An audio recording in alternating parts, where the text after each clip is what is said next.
let me tell you, it's something that you have to really want. You have to almost be stubborn about wanting it. But it's also so beautiful and not something to be feared. The sensations of birth cannot be bigger than you because they are created from within you. They are you. Do you struggle to stay consistent with healthy eating and just want food decisions to be easy, guilt-free, and sustainable? You're in the right place. Hi, I'm Chelsea, nutritionist and fitness coach who overcame restrictive yo-yo dieting and body image insecurities using simple nutrition tools, all backed by biblical principles. And now I help women like you find that same freedom with food so you can feel confident in the look and health of your body for decades to come. I'm ready to dive in with you. So grab that cute notebook you've been hanging on to and let's go.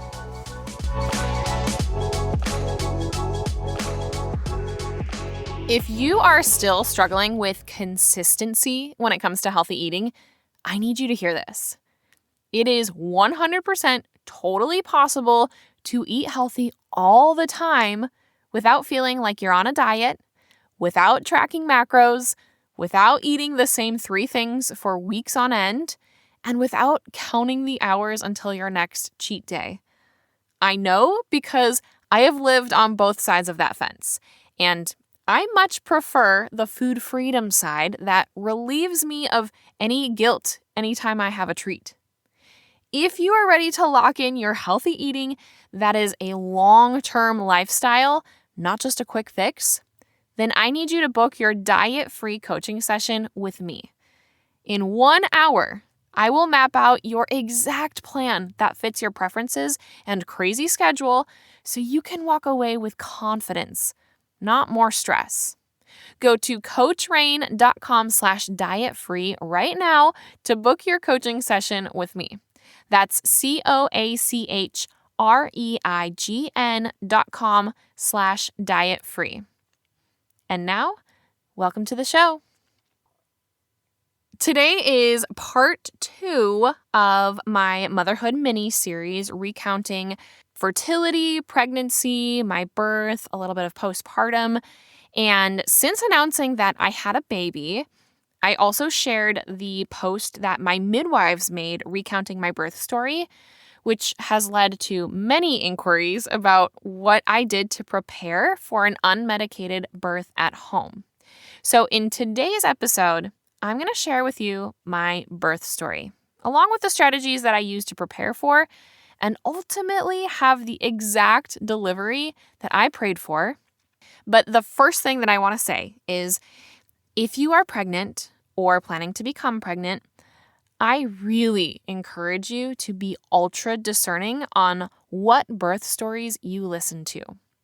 So much of our media portrays birth as this horribly painful, dramatic event filled with screaming and whatnot, which can instill a lot of fear into us as women as we approach childbirth. But it is really important for us to continually fill our minds with positive birth stories and messaging if you want to have a positive one yourself. I am blessed to say that my birth story is about as positive as it gets, so feel free to continue listening, but I just wanted to start with that caveat because it is one of the strategies that I use to prepare for birth. Now, let me back up to the very beginning. I knew well before we even found out we were pregnant that I wanted to have a home birth. First of all, as a biblical nutritionist whose philosophy is rooted on doing things the old-fashioned way, it's pretty on brand for me to have an unmedicated birth at a home. After all, if 16-year-old Virgin Mary can do it in a cold barn away from home, I should be able to do it in a house with central air, fully furnished, and it's familiar. What I also think is important to note is that I just felt much safer with the idea of birthing at home than I ever did thinking about birthing in a hospital. Now, you have to do what's best for you, but I've had some traumatic moments in hospitals, and I just knew I wouldn't be able to fully surrender to the process in that setting. And then when I ran the idea past my husband, he was so for it that my confidence was boosted even further. So we started the search for a midwife, And even though we had several virtual interviews scheduled, we connected with the first one immediately, and it just felt right. I truly believe having the care of a midwife throughout pregnancy hugely impacted my ability to have a natural birth. Now, I in no way want to diminish the work and expertise of obstetricians and maternity ward nurses. I know that no one goes into that department of work without a heart for babies and their mothers. But after receiving care from both during pregnancy, the difference to me was astounding. From the start, my midwife suggested that we also go to the OBGYN so that they can do ultrasounds and run labs that can be billed through insurance, since most insurance companies don't cover midwifery. And so that's what I did. Some of the main differences included just the nature of the appointments themselves.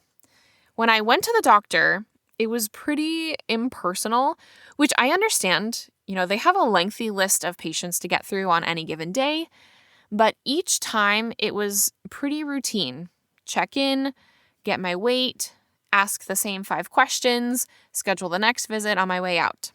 They were no more than 10 minutes long, which was actually less time than it took me to drive there and find parking.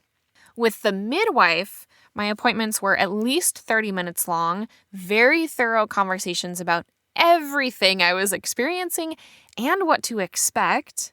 And not once did they take my weight, which I found actually pretty interesting. I also had the same team of midwives see me at every single appointment, unless, one of them was out of town or something. But the same 3 women were at every one of my appointments, and they knew everything that I had experienced throughout pregnancy. With the doctor's office, because they don't know who's going to be working when I go into labor, their system is designed so that you see a different doctor every visit, so that when delivery day comes, hopefully you will have met the doctor delivering your baby at least once. And that makes sense to me, but it definitely was not my preference having to re-explain how I was feeling or what had been going on at every single visit. Reintroducing myself, all of that jazz. The thing I found most interesting about the difference in care was when I stopped seeing the doctor at about 16 weeks of pregnancy because I had a lapse in insurance coverage and it just didn't make sense anymore. To this day, no one from the doctor's office has called to check in on me or follow up from my last appointment, schedule the next appointment. Meanwhile, I continued to receive occasional texts from my midwife who was just checking in on me. And actually once when I was 10 minutes late for a midwife appointment, she called to make sure I was okay. So like I said, choosing the care of a midwife was absolutely crucial in my ability to go through with an unmedicated home birth. I went into labor 5 days after her due date, which, side note here, the calculation for due dates is based on an old study that observed a very small batch of women who all had that perfect 28-day cycle. The vast majority of babies come after their due date. And biblically speaking, 40 is a number of completion. A full-term baby is considered 40 weeks. So I fully anticipated going into week 41 with pregnancy, but I did not want to go into week 42, which meant I would have had to have been induced, and I could not have my home birth with a midwife team. So my water broke at about 12:30 a.m., and mild contractions started immediately. I texted the midwife to let her know, and Justin and I started preparing the house. I was changing the sheets, he was filling up the birth tub, but my contractions got much more intense very quickly. And within a half an hour of my water breaking, I was on all fours, breathing through contractions in a dark corner of our bedroom. I told Justin to time the contractions and see if it fell into the criteria needed for calling the midwife to come to the house, which was 5 minutes apart or closer. He timed, I think, 4 contractions, and they were already a minute long and a minute apart, which if you've been part of a delivery before, you know that that is active labor. and the baby is coming soon. I had actually told them not to tell me how far apart they were because they were already so intense that if I was in my own world and they were actually 10 minutes apart, I would feel really defeated and mentally not be able to make it. But he called the midwife. She was surprised, but after hearing me go through a contraction over the phone, she came to the house. She asked to check and see how far along I was. And again, I asked her not to tell me because if I was only 2 centimeters dilated, I don't think I would have made it unmedicated. I later learned that when she checked me, I was already at 9 out of 10 centimeters dilated, and that was within an hour of my water breaking. Then they moved me from the bedroom into the birthing tub in our living room, and that is when I was fully in labor land. I think the Lord gives us amnesia so that we can have more babies because while I remember the general vibe, I've pretty much blacked out the details from my memory. I know that my husband did exactly as I asked, and he got all the Christmas lights on, worship music playing, and I just laid over the edge of the tub with my face in his lap, gripping his poor legs with each contraction. I do remember thinking that I have never made sounds like that before, and just feeling so primal. I literally could not think of anything other than breathing and trying to stay as relaxed as possible. I don't know how many times I pushed, but it certainly was no more than 10.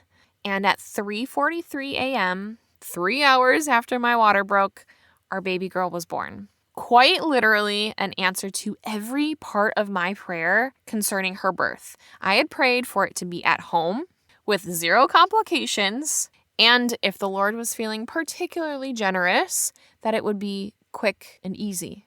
But I was not willing to sacrifice the home and health for speed. But God is generous, and He is gracious, and He is good, and He gave me everything my heart desired. As for the things I did to prepare for the birth, like I started the episode with, I really guarded my headspace. I was very discerning in what birth stories I would listen to. I even cut people off as they started to tell me their birth story if it sounded like it was going to be treacherous. In addition to that, I would stretch every night before going to bed, especially in the 3rd trimester. Lots of child's pose, hip shifts, some runner's stretch, lots of things that you can find on Pinterest or if you ask a physical therapist. Just movements to open my hips even more than they had been naturally. And I also walked every single day. That was my only form of fitness throughout pregnancy because everything else made me either nauseous or lightheaded or both. But do not underestimate the power of getting your steps in. Even though my labor was fast and furious, it is an endurance match. Because unlike the gym, you can't just stretch out that rest period until you feel ready to work again. It just comes at you. Another key element to my preparation was listening to the Christian hypnobirthing app from about 20 weeks onward. I would listen to it as I fell asleep, and I just soaked in scripture and positive affirmations to, once again, get my mind in the right space to birth a baby without medical intervention. I absolutely would recommend downloading the app and using it as long as possible before your birth, whether or not you desire a natural birth or you plan to birth in a hospital with an epidural or even a planned C-section. It was such a wonderful way to prepare me mentally. She also has an online course for birth and postpartum that I found to be helpful. I am in no way getting a kickback from this. I just genuinely enjoyed it myself, and I would definitely recommend it to you as a friend. And what was maybe the most helpful part was speaking to other moms who have had natural births, gleaning wisdom from fellow women who have walked that path before me, and remembering that my body was made to grow and birth babies. That is one of the most beautiful and unique parts of being a woman, and God created us specially with that purpose. I legitimately had the words of those women playing like a soundtrack in my mind during labor, and it was so helpful and encouraging. Which leads me to say, If you are pregnant or wanting to become pregnant and you are seeking that village of women to support you, I would be more than happy to connect and answer any questions or give you even more words of encouragement as you approach your labor day. Especially if you want an unmedicated natural birth, let me tell you, it's something that you have to really want. You have to almost be stubborn about wanting it. But it's also so beautiful and not something to be feared. The sensations of birth cannot be bigger than you because they are created from within you. They are you. And it does not have to be a dreadful, painful experience. Even in scripture, in Genesis, where it says Eve will have labor pains, it's our English translation that misreads that. A better word there would be toil, which is the same meaning in Hebrew as labor or work. So no, it's not easy, but it doesn't have to be the most painful thing you ever experience. It certainly was the most intense physical sensations I have ever had, but I think actual pain didn't come until postpartum for me. And that is what my next episode is about in this motherhood mini-series, my postpartum journey so far. So if you're not already subscribed to the podcast, make sure you do that wherever you're listening to this so that you don't miss an episode. And friendly reminder, head to coachrain.com/dietfree to book your 1-hour coaching session with me. And let's get the whole eating healthy consistently without it feeling like a dreadful diet or burden. Let's get that figured out today. That's coachreign.com/diet-free. And I can hardly wait to support you. I pray this episode was helpful to you, my friend. If so, could you do me a massive favor and take 30 seconds to write a review? This is the best way to bless me big and help more people learn just how simple eating healthy consistently can be. And if you want more value-packed info from me, head to coachrain.com and sign up for the Weekly Harvest, my weekly emails filled with recipes, how to use food as medicine, biblical nutrition, and more. That's coachreign.com for the Weekly Harvest. Blessings until next time, sis. Toodles.